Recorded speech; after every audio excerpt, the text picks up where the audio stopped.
And they all looked at me. They could tell who I was voting for just as easily as I could tell who they were voting for. But do you guys know what we all had in common? Not one of us, not a single one of us, looked like we felt good about what we had to do in that booth. We were just doing our goddamn duty. Yes, I voted for Hillary Clinton. Of course I did. I voted for her because I liked what she said vastly better than I liked what he said. But to be honest with you, at that point, that shit was like watching Darth Vader do the I Have a Dream speech. That bitch is mean as hell. She'd already Karate Kid swept Bernie Sanders' legs from underneath him. Boy, it was hard voting for that shit.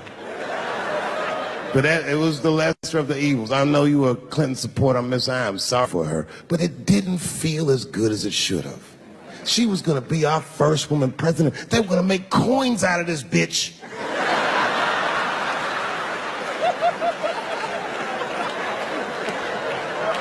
And somehow she just missed the dunk. Of course she should have beat him. Of course she should have beat him. You know what voting for her felt like? It was bittersweet. It felt like I was lucky enough to eat Halle Berry's pussy. And whilst I was doing so, she fucking farted in my face, man.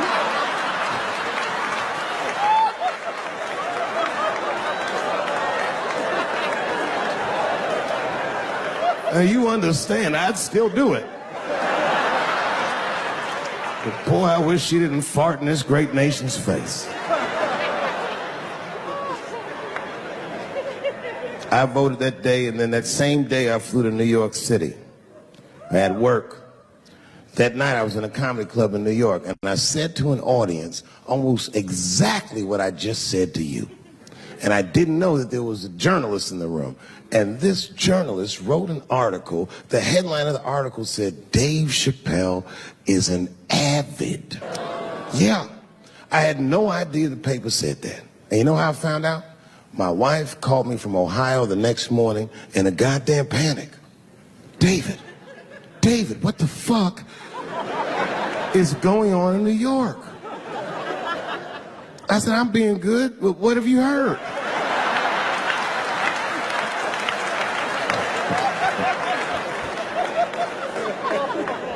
And my wife said, the paper is saying that you're a Donald Trump supporter. I was like, whew.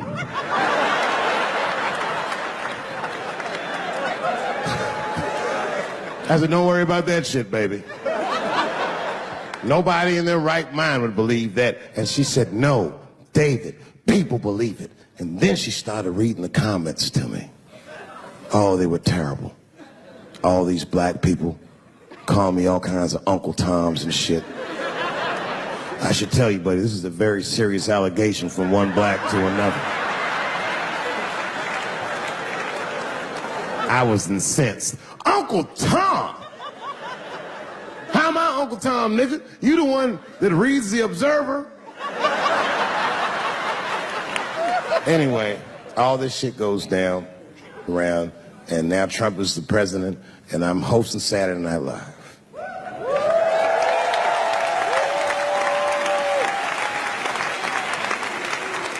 And I didn't really prepare my monologue. I just kind of winged it. And at the end of the monologue, I don't even remember what I said. I said something like, you know, fuck it, like we're historically disenfranchised, and we're gonna give him something about we're gonna give him a chance if he gives us a chance. I don't know what I said, but whatever I said, I really wish I didn't say that shit. It was not worth the trouble. Now I walk into the barbershop and all them black people just be looking at me like, yo, Dave, what's up with your boy? Yo, nigga, yo! Not my boy. Because I don't care if you're a Republican or Democrat, if you support him or not, any objective person is going to have to admit that this motherfucker is having a terrible go of it. It really is. We've had presidents before that have done bad jobs, but this shit is worse than a bad job. It's scary to watch. Holy shit, it's like seeing a crack pipe in your Uber driver's passenger seat. The fuck is wrong with this guy? Yo, he is lunching, nigga. I watched Donald Trump in a press conference, and this motherfucker had all the media gathered, and this nigga literally asked the media to their face to stop finding shit out. I was like, yo, this motherfucker is bugging. And then, I'm not even making this up, his lips started sweating. His lips. Have you ever seen a motherfucker's lip sweat? What the fuck is wrong with this nigga's lips? It's like if you're on a plane, right? You ever been on a plane? I get scared to fly. I do it all the time. I be scared on there. And sometimes the plane will hit turbulence. And then I get nervous. But I always look at the flight attendant, and she looks calm, and it makes me feel calm. But if that bitch's lips were sweating, it's terrifying. Like, yo, nigga, why are your lips sweating? What do you know? And then, I'm not even making this shit up. This motherfucker grabbed the podium, he goes, you don't know how scary the things I read in my briefings are. What's that, bro? That's bad leadership. Even as a parent, you think I'm gonna sit my kids down? Hey, little man, come here real quick. I just wanna holler at you for a second. Yo, I'm 3 months behind on the rent, nigga, and I am worried. Very worried. Go on, go to school and have a productive day, nigga. I was just thinking out loud, getting some shit off my chest. Like, what the fuck are you doing, bro? This is bad, man. Jesus Christ. All this motherfucker's ideas sound like high people ideas. Like, he doesn't think these things through before he tells us. He just tells us what he's thinking as soon as it occurs to him. This shit sounds nuts. I'm gonna go to China, and I'm gonna get those jobs from China and bring them back here to America. For what, nigga? So iPhones can be $9,000? Leave that job in China where it belongs. None of us want to work that hard. What the fuck is he thinking? Because I don't want to make them shits. What the fuck are you doing? Stop trying to give us Chinese jobs. I am going to bring back coal. Coal? I'm not even exaggerating. I have never in my life even seen a fucking lump of coal. I honestly don't even know what coal is for. If you're gonna have motherfuckers digging around in the dirt looking for shit, find me some truffles, nigga. That's what I'm about. And these truffle prices are getting out of control. If it gets any worse, I'm gonna be back down to regular butter like everybody else. Terrible, terrible job. This motherfucker hit North Korea with rap battle threats. Fire and fury, like, yo, what are you doing?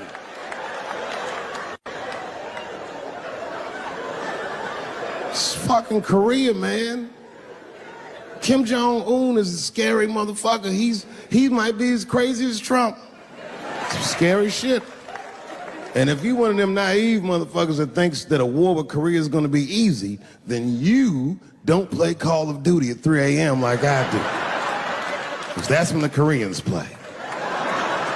Fucking 8-year-old Korean kid took out my whole goddamn platoon last night.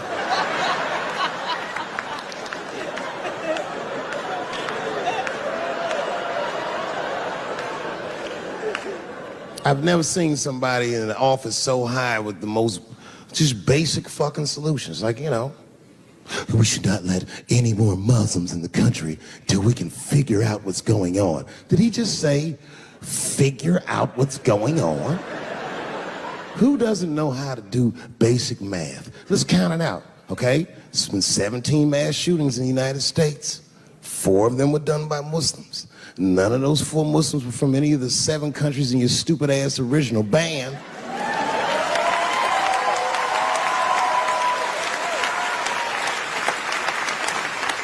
And since he brought it up, the other 13 shootings were done by the Tiki Torch whites. These are facts. And you don't see me trying to ban white people from the show to keep it's a fucking terrible idea because it's mean and it's racist. And most importantly, it would be catastrophic to my bottom line. If there were no white people here tonight, I might leave this bitch with $1,800. This man needs to realize that we all need each other. And that's why we will never, ever be able to beat China. Because everybody in America is racist, and everybody in China is Chinese. This motherfucker called it all wrong. And don't believe the media either, because as all this shit is happening, the media is trying to make us believe that the extremities amongst us are the norms. We can disagree, that's fine. And most of us are keeping a cool head about this shit. You know what I mean? Americans generally respect one another's beliefs, even if they don't share those beliefs. I know I do. I respect everybody's beliefs except Amish people. Because they are the only ones that I can say clearly their God is wrong. The speed limit is 75 miles an hour in Ohio, and 1 lane of traffic is buggy. Nigga, your God is ridiculous. All the Amish people around my way know me too. Not from television, obviously. They know me from the streets. Because when I see them horse and buggies, I'll pull the Porsche over and talk to them. Ezekiel, are you sure that God doesn't want you to have any of this technology or this energy? Huh? Huh? I can't hear you, nigga. Let me turn this air conditioner off. What did you say? And them niggas be like, get away from me, ye. Ye tried to tempt me like the devil. Devil? Nah, bro, I'm trying to put you on to the game, Zeke. It's a big world out here, nigga. I just went 25 miles in 30 minutes. That's a day's journey for you. You don't even know what the weather's gonna be tomorrow, do you? I do. You don't even know that there's a valuable Pokemon right on here. I drive away. Huh? Oh, my vape pen? You want to hit my vape pen? Oh, sorry, nigga. I'm trying not to get herpes. My bad. I've been playing cat and mouse with herpes for 30 years now, but every night I go to the club, I'll be like, not tonight, herpes. No disrespect. I'm not saying you have herpes. I'm just saying 1 out of 5 people do. So let's just all be careful around this motherfucker and make sure that we leave with the lips we came with.